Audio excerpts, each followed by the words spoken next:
I'm back. We're going to talk about traction bar spring plates. So I've got my notes. Hopefully I can get through this cleanly. It's very unlikely. Everybody's actually working around me. I need to give them their table back.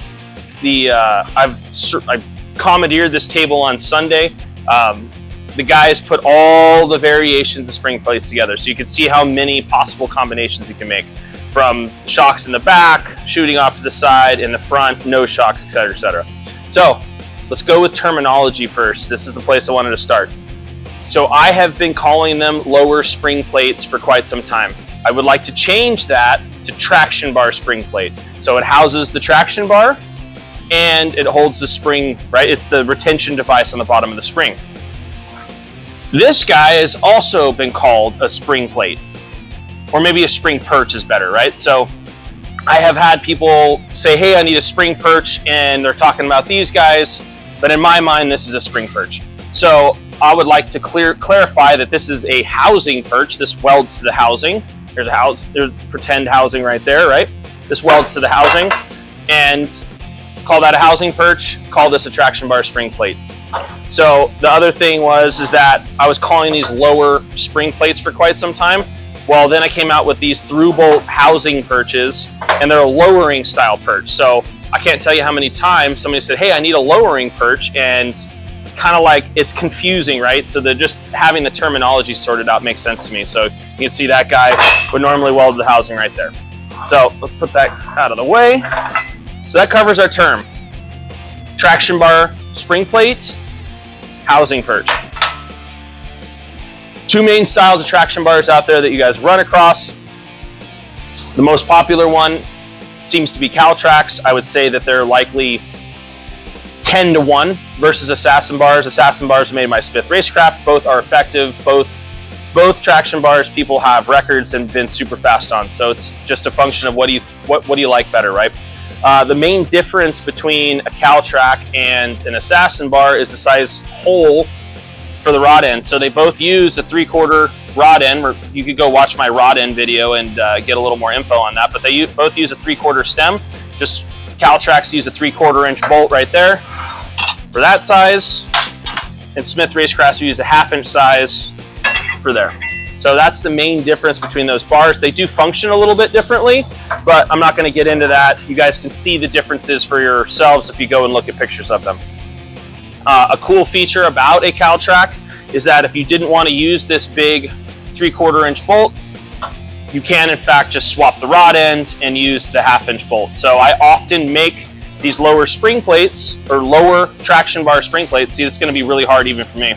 These traction bar spring plates, a person will have Caltrax with these 3/4 inch rod ends and these 3/4 heims. I'll supply them with a new plate and a new set of rod ends. So I have these rod ends in stock. They're chromoly. They have the Teflon lining in them. They're really nice. They don't have the junky metal to metal like the regular Caltrax does. I have the bolts in stock, so it's something that you can just add to the order, no problem. Okay, next. Standard features. So all traction bar spring plates have tie downs. Either they're integrated in this one piece guy right here. You can see how this is just one press brake piece from end to end, or they're welded on like that guy. So that is an add-on piece to the back of the traction bar, or the traction bar spring plate. TIG welded, fancy, super nice. A recent, I guess it's not recent, but any of the traction bar spring plates that have shocks on them have always had this large gusset on it. So this is a crossmember style gusset like seen in my S10 hop-up kit, and this is a standard gusset. So the standard gusset looks cool. It's got the triangles on it, a little more stealth looking. It supports that shock, and so that's a billet style shock mount. This is a standard flat style shock mount. These crossmember tabs are cool for adding anti-roll bars, or adding places to add features, maybe even a shock, maybe some sort of, not a shock because you got the shock there, but landing the link arm, or maybe even mounting the anti-roll bars. You can use that crossmember tab. But the shock side is always supported by one or both of those style, or either one of those style tabs. Then on the interior edge, the non-shock style edge, it also has this shallow gusset that helps take that load from the U-bolt and distribute it, right? So now you've got these two traction bar plates welded right down the center, turning that C shape, like they're welded all the way up into the corners and all the way up and around. So you've got that C shape supported by those two inner gusset, or those two inner traction bar tabs. Then you also have this exterior gusset on the non-shock side and that gusset on the shock side. That makes that plate extremely rigid. So if you get a plate that has no shock on it, you'll notice that they're welded onto both sides. It helps tremendously to hold that load. All right, so that covers those standard features are the traction or the tie downs and those gussets on the sides. Bolt patterns are available in standard U-bolt style, so that'll fit the slot in the plate that you can see right there. Those slots are big enough to cover you for a 3 to a 3 1/4 housing. A very popular swap, as you guys know, is an 8.8 from an Explorer. Those 8.8s are 3 1/4 axle tube. So the standard plate will cover you for that 3 1/4 U-bolt. It is on the outside edge. It is going to be, it's going to use up the whole slot, but it does in fact fit. The other pattern is Smith Racecraft, which is a 3 1/2 by 3 1/2. I actually hold these slots a little smaller for the Smith Racecraft, and I move the pattern is slightly wider than the standard U-bolt pattern. The other pattern that you can run across is a GM multi-leaf. You will know that you have those perches or those housing perches because it'll be that U-shaped deal that's kind of wraps around the spring, has to have spacers and stuff in them.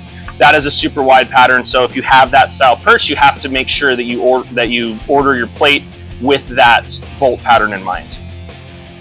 All right, next up, styles of lower spring plate, of traction bar spring plates. Rear shock mount, no shock mount, and front shock mount. So these plates are directional. I wanted to make this centerpiece, these two ribs or these two traction bar mounts, I wanted to add this gusset to the back, so I had to make them directional.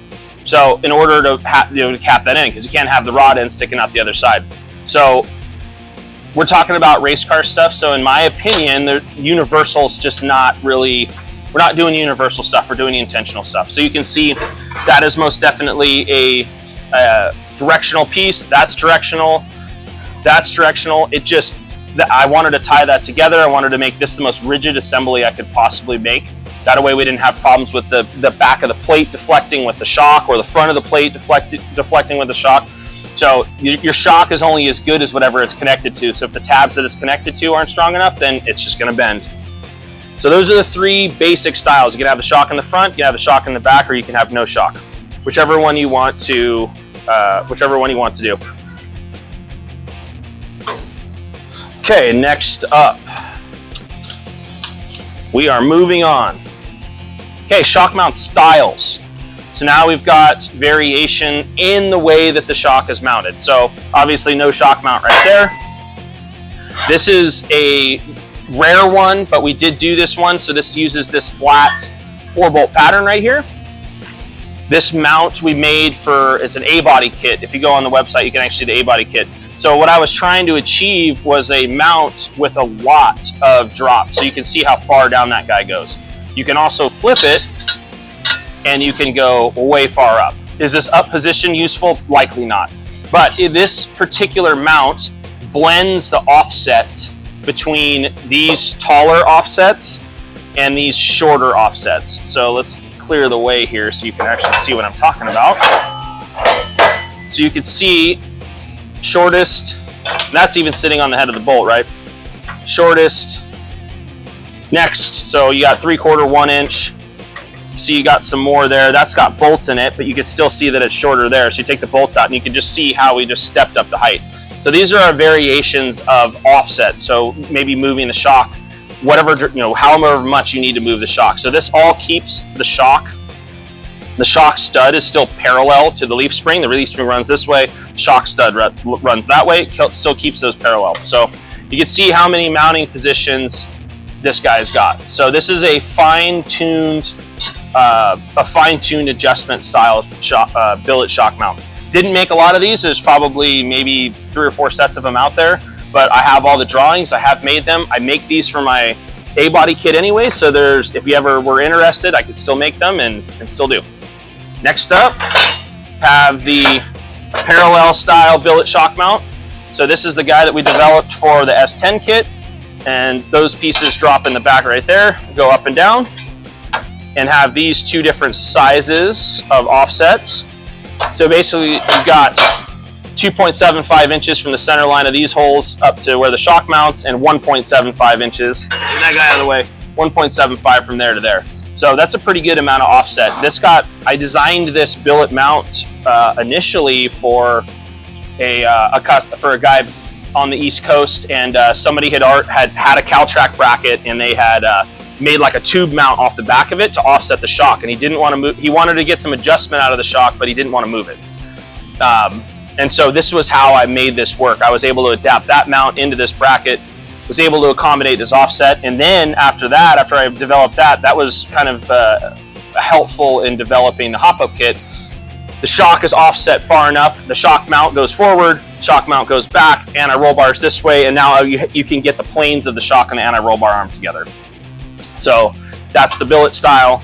The other style is just this basic flat mechanism right here, right? And so this is exactly the same as if you had a CalTrack plate, right? So you can see that hole is extremely close down there, and that's just a standard old CalTrack bracket right there.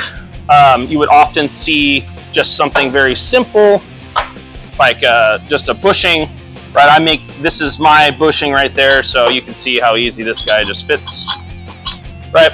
Offsets the shock. So I make this bushing one for a bushing style shock, has a bigger, wider platform. So you can see this is how almost all of these CalTrack brackets are like this, right? Like, think about how many of them look just like this. Then this is the one I make for a bearing shock. It has reduction in the head right there to make room for the bearing, and then it comes with this little bitty NAS washer. Drops on right there, and it stops the bearing from gouging the aluminum right there. So you can see that fits on perfect on this Calvert mount. So if you ever needed one, you could order those. And it also fits fantastic right there on that plate as well. So you got 3/4 of an inch and 1 inch on those spacing. Just leave that guy on there.